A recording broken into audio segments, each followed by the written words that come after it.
داشتم که لطفاً بفرمایید تراویح از چه زمانی شروع شده و چقدر فضیلت دارد؟ چیزی که در سنت رسول الله صلی الله علیه و سلم و در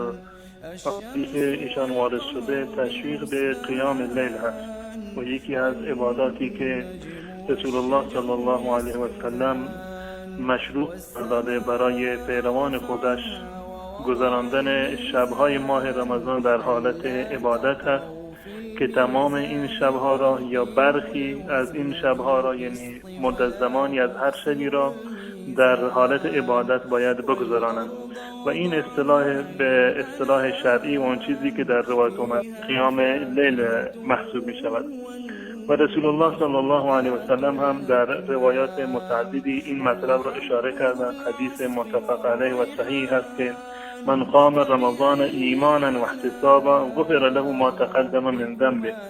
هر کسی که این ماه مبارک رمضان را شبهایش را قیام بکند، یعنی شبهایش را در حالت عبادت سپری بکند، این مژده را رسول الله صلی الله علیه و سلم دادند که الله متعال گناهان چنین افرادی را معاف می‌فرماید.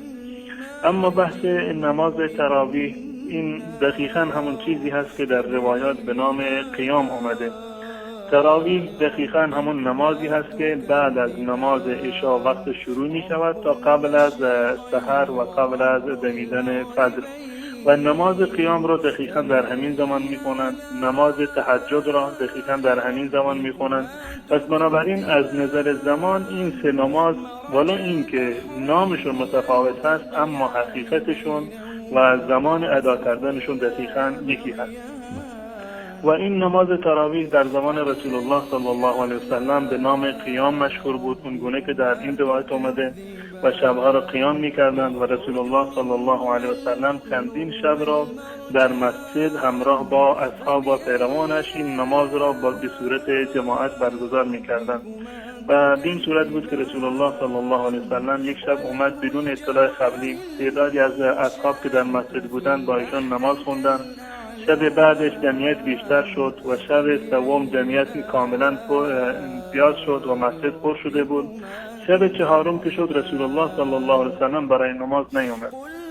شب سوم ایشون به اندازه نماز را طولانی کردند که تا نزدیک سحر ایشون مشغول نماز بودند و همراه با جماعت در مسجد. اما شب چهارم مردم همه جمع شدند، مسجد پر شده بود کاملا، رسول الله صلی الله علیه و سلم تشریف نیاوردند برای نماز و در نهایتا ایشون بعد از اینکه اومدند و نماز فجر را با مردم خوندند فرمودند که اما بعد فانه لم یخف علی مکانکم، این وجود شما در مسجد بر من مخفی نبوده، من اطلاع داشتم که شما در مسجد جمع شدید برای نماز، لکنی خشیت ان تفرض علیکم فتعجزوا عنها،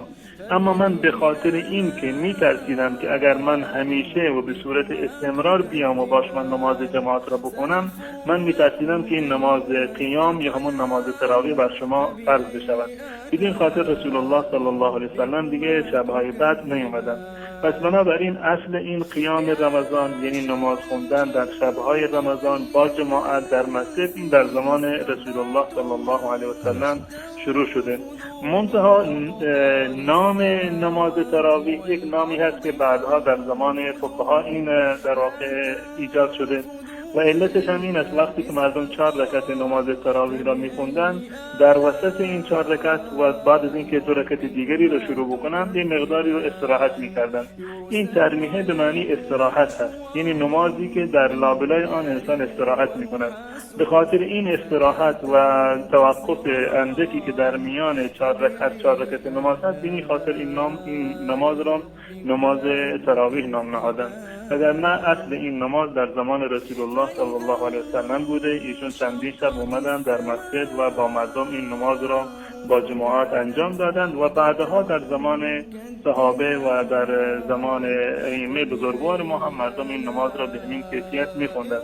منتها تفاوتی که وجود داشت قبل از زمان حضرت عمر رضی الله تعالی عنه این بود که در زمان حضرت ابوبکر صدیق رضی الله تعالی عنه مردم به صورت فرادا احیانا نماز می‌خواندند یا چندین جماعت بود در مسجد، یک نفر امام بود، چند نفر پشت سرش ایستاده بودند و نماز می‌خواندند. ابتکاری رو که در اینجا حضرت عمر رضی الله تعالی عنه انجام داد این بود که تمام جماعت ها را تبدیل به یک جماعت کرد، یک امامی رو تعیین کرد و تمام مردم پشت یک امام نماز خوندند و این در واقع یک اصلی دارد از عمل رسول الله صلی الله علیه و سلم. بنیانگذار این نماز حتی بحث جماعتش هم بنیانگذار شخص رسول الله صلی الله علیه و سلم بودند و بعد از رسول الله مردم به صورت فرادا و جماعت‌های متعدد این نماز رو برگزار می‌کردند، اما حضرت عمر رضی الله تعالی عنه تمام جماعت‌ها را یک جماعت تبدیل به یک جماعت کرد و از اونجا به بعد چون که مردم در وسط این نماز بعد از هر 4 رکعت استراحت می‌کردند، نام این نماز در واقع تغییر یافت به نام نماز تراویح. وگرنه از نظر کیفیت و از نظر زمان و از نظر حتی کمیت با نماز قیام که قیام شب هست هیچ گونه تفاوتی رو ندارد.